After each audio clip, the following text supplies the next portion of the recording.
Yep, what's going on, guys? This is day 2 of the 4-day tier list, and today's is shooting. So, I expect it to be a little controversial. You definitely have to shoot in 2K, so I think that a lot of people are going to have different opinions about what should be placed where. So I'm just going to get right into it.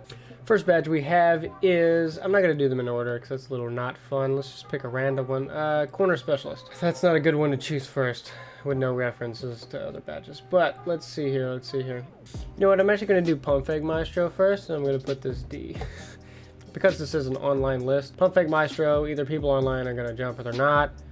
Most of the time you don't even need to do a pump fake. They're just going to jump on their own the second you get near the basket. So that's definitely D tier. Then we got Steady Shooter, which I will put at D as well, only because it helps you make bad shots and it hurts you when you're shooting open shots. So any good player that knows how to get open, they're not really going to need this badge. Next we'll do Flexible Release, because I'm just kind of going at random here. Let's go C with that, just because it does help you. Some people are not going to be able to completely time their jump shot correctly every single time. Most good players don't need it, but it does have a use, whereas these badges kind of do nothing online. Now we'll do Range Extender, which I'm going to put into A. I think everybody needs this badge. Even on guys that don't have a good three-point shot, I like to have Range Extender at least bronze. Next we have Quick Draw, which I'm also going to put into A, because a lot of people use it up to purple. I typically don't. I use 38 and I use Quick Draw bronze, but I have to have this badge in basically every build. So if it's a needed badge, then it has to go into at least A. Now, Volume Shooter, I'm going to put this B, just because the statistics of it actually do show that it works really well. Although a lot of people don't use the badge, it does have a use that's not just some niche thing like the C tier. It'll definitely help you. It's something you consider getting, so I think it's very fair to put that in B. Then we'll do Corner Specialist, which I will also put into B. It's not a must-have badge. It's not even a badge that you need, but it is one that you consider, similar to Volume Shooter, and the numbers behind it proves that it really does work. Next is Pick and Popper, which I'm going to put into C, because it's kind of a niche badge. You have to play a specific way. It can help you, but it's not a badge that a lot of people get. So that one's pretty easy. Then we'll go into Slippery Off Ball. I'm going to put this into D. With how I've been kind of doing this list, it kind of does deserve C, but just because online, absolutely nobody uses this badge. What it's supposed to do is when you are flicking the right stick off the ball and you do that little shimmy, try to shake your defender, it's supposed to make those animations a lot quicker and allow you to get away from your guy.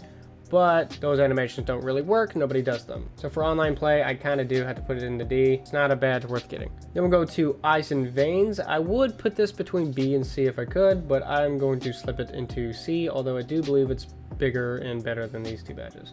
A lot of times when you make a slasher build, you only have one shooting badge, and Ice and Veins Bronze is definitely a one to think about getting. Because making free throws in the clutch is always a big thing. If you're going to the basket a lot, you're bound to get fouled. Ice and Veins is going to help you. Now I'll get into Green Machine. A lot of people love this badge, but for the wrong reasons. It does not help you green more. That's not what the badge does. It kind of just works in a streak. If you make a few in a row that have to be green, then if the next shot isn't green, but it was a full bar, it's more likely to go in to keep your streak going.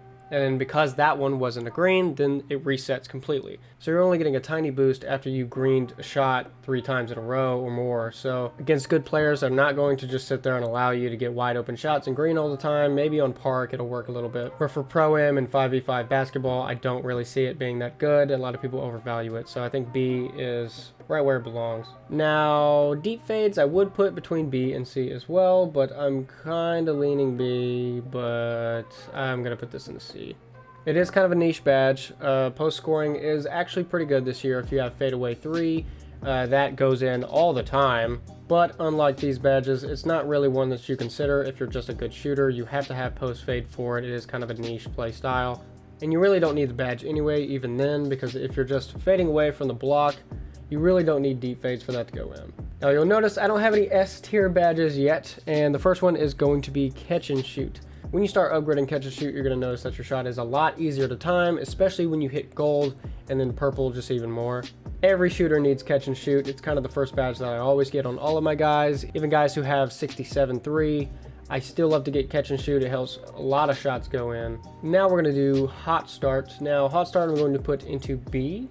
I got that mixed up with another badge. That's going into C. It's another badge that kind of has a niche play style. You're kind of banking on your character making the first few shots to start the game and getting hot off that. And kind of like the finishing tier list, the badges that help with just your takeover and not exactly making shots themselves are not exactly badges that are valued in the game too much. Now we're going to do difficult shots. I'm going to put this into A as well, just because it's a badge that a lot of people get.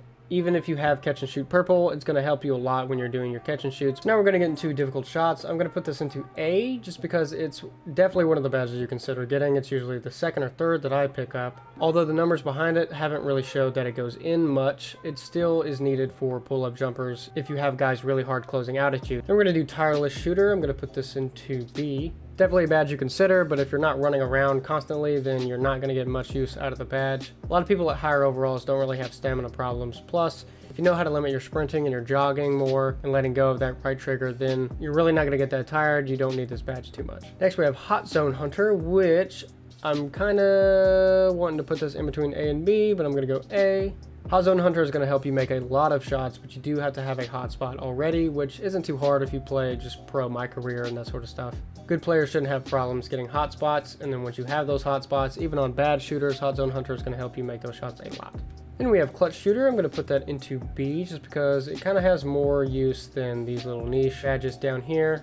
All it does is simply just raise the percent that you make shots in the clutch, other than free throws, that's ice and veins. But absolutely everybody could use this badge. There's no downsides to it. There's no catches. There's no you have to play a certain way, whatever. If all 5 guys on your team had Clutch Shooter and you were going down to the wire, you definitely wouldn't mind it. Now this is actually Deadeye, but this is kind of the wrong badge. I'm going to put this into B. Usually people would put this higher, but this year the numbers have come out. If you watch 2K Lab and you actually see the tests behind this badge, they don't actually help all that much. What it's supposed to do, if somebody is on a late closeout, you're not really going to be affected by their contest that much. But 2K actually has done a good job this year at letting you be open, and then when the closeout comes, even if they eventually close out into your face, that contest is usually only about 14 to 35%. You really don't need Deadeye. I would much rather have every badge up here before that one. There it is, short, sweet, simple, the shooting badge tier list. Let me know if you disagree, if you have any other thoughts. Completely down to debate these. I usually kind of go with slashing builds anyway, but I'm definitely not new to shooting. Once again, you can follow my Twitch in the description and subscribe down low. Tomorrow we're doing playmaking and then defending badges, so get out of here.